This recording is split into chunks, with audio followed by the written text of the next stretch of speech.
வணக்கம். வீட்டுக்கு வீடு வாசப்படி சரியில்லை, கோவத்தோட வராரு சக்கரவர்த்தி. வீட்டுக்கு வந்து உக்காந்ததும் அஞ்சலி கேட்குறாங்க, என்னப்பா போயிட்டு பேசிட்டு வந்துட்டீங்களான்ட்டு கேட்டவுடனே அவர் கோவப்படுறாரு. இவனோட பேச்சு கேட்டுக்கிட்டு நான் போயிட்டு பேசுறதுக்காங்க என்ன அசிங்கப்படுத்தி அவமானப்படுத்தி எப்படிலாம் பேசினா தெரியுமான்ட்டு அவர் நடந்த விஷயங்களாம் சொல்கிறாரு.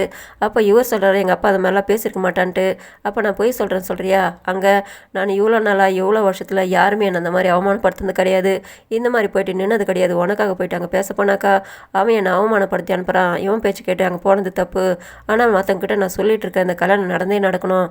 அப்போது நான் உங்ககிட்ட கொஞ்சம் கோவமாக பேசிட்டேன், கண்டிச்சிட்டேன்றதுக்காக நான் போய்ட்டு உங்கள் அப்பா கிட்ட அவமானம் பண்ணணுன்றதுக்காக நான் வேணும் நீ அனுப்பினியான்ட்டு அஜய் கிட்ட கோவப்படுறாரு. அப்படியெல்லாம் இல்லைன்னு சொல்லும்போது, இந்த கல்யாணம் நடந்தே ஆகணும், நான் எல்லார்ட்டையும் சொல்லிட்டு இருக்கிறேன், அதனால் இந்த கல்யாணம் நடக்கணும், இல்லாட்டி நான் செத்து போய்டுன்ட்டு அவர் கத்திட்டு போய்ட்றாரு. அதை பார்த்தது இவர் ஷாக் ஆகுறாரு. இவங்க சொல்கிறாங்க, நீ போய்ட்டு உங்கள் வீட்டில் பேசுங்கன்ட்டு.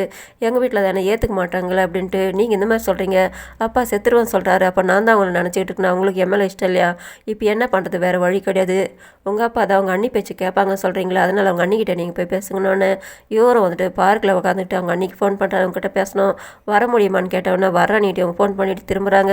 அவங்க அம்மா வந்து நிற்கிறாங்க. எங்கம்மா கிளம்பிட்டேன்னு சொன்னோன்னே அஜய் வா சொல்கிறான், ஏதோ பேசணுமா சொல்லிட்டு, சரிம்மா நானும் வரேன்ட்டு.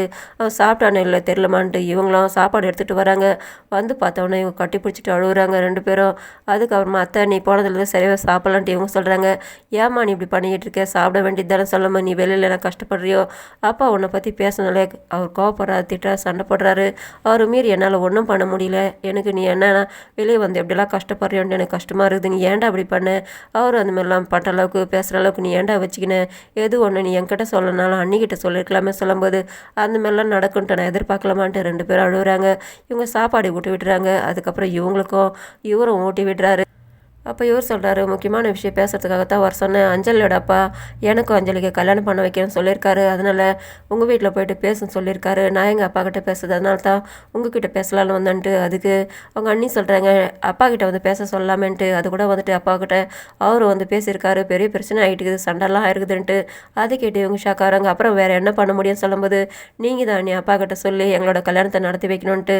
அதை கேட்டு அவங்க ஷாக்காராங்க. நான் எப்படி பேச முடியும்ட்டு உங்கள் பேச்சு அப்பா கேட்பாரு, அதனால் பேசுங்க நீ சொல்லும்போது சரின்னுட்டு, சரிம்மா கவலைப்படாத, நாளாக எல்லாம் சரியாக போய் நானும் வீட்டுக்கு வந்துடுவேன்ட்டு இவங்க ரெண்டு பேரும் கிளம்புறாங்க வீட்டுக்கு. வீட்டில் வந்தால் எல்லாம் சாப்பிட்றதுக்கு உட்காறாங்க.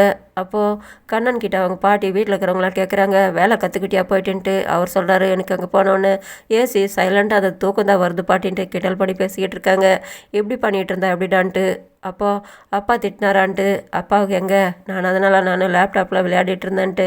அது நேரத்தில் அவங்க அப்பா வந்து உட்காராரு. அப்போது சாப்பாடு எல்லாரும் சாப்பிட்டுட்டு பேசிக்கிட்டு இருக்கும்போது அர்ஜுனோட அம்மாவும் பார்வதியோ ரெண்டு பேரும் மாறி மாறி பார்வையெல்லாம் பார்த்துக்கிறாங்க. நீ சொல்லுன்னுட்டு இதை அர்ஜுன் கவனிக்கிறாரு.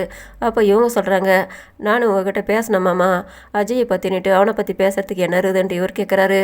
எப்படி பார்த்தாலும் அவர் உங்களோட பிள்ளை, அப்படி இருக்கும்போது அப்படியே விட்டுட முடியுமா? பண்ணது தப்பு தான், அவனோட கல்யாணத்தை பற்றி பேசணும் இல்லையா? அஞ்சலியோட அப்பா அவனுக்கு அஞ்சலிக்கு கல்யாணம் பண்ணி வைக்கிறதுக்காக ஏற்பாடு பண்ணியிருக்காரு, அதனால் நம்ம பொண்ணு போயிட்டு போகணும் இல்லையான்னு சொல்லும். அதை கேட்டு ஷாக்காகிறாரு. எதுக்காக நம்ம போகணும், பண்ணதுக்கு காரணமெல்லாம் அவன் தான், ஆனால் அவன் பண்ணிட்டாங்க நல்ல மாதிரி வந்து நடிச்சுக்கிட்டு இருக்கான். அப்படி இருக்கும்போது நான் பொண்ணு கேட்டு போனேனாக்கா அது தப்பு, நான் தான் பண்ணிட்டு ஒத்துக்கின மாதிரி ஆகாத, அதனால் நான் போக மாட்டேன், நான் போக முடியாதுன்ட்டு இவர் சொல்கிறாரு. அதை கேட்டு இவங்க ஷாக்காகிறாங்க. ப்ரோமோவில் இவங்க ரெண்டு பேரும் வந்துட்டு அஞ்சலிக்கிட்ட ஃபோன் பண்ணி பேசிக்கிட்டு இருக்காங்க. இதை பல்லவி பார்த்துடுறாங்க. இதை வச்சு நான் உங்களை என்ன பண்ணுற பாருன்ட்டு இதோட முடியுது. நன்றி, வணக்கம்.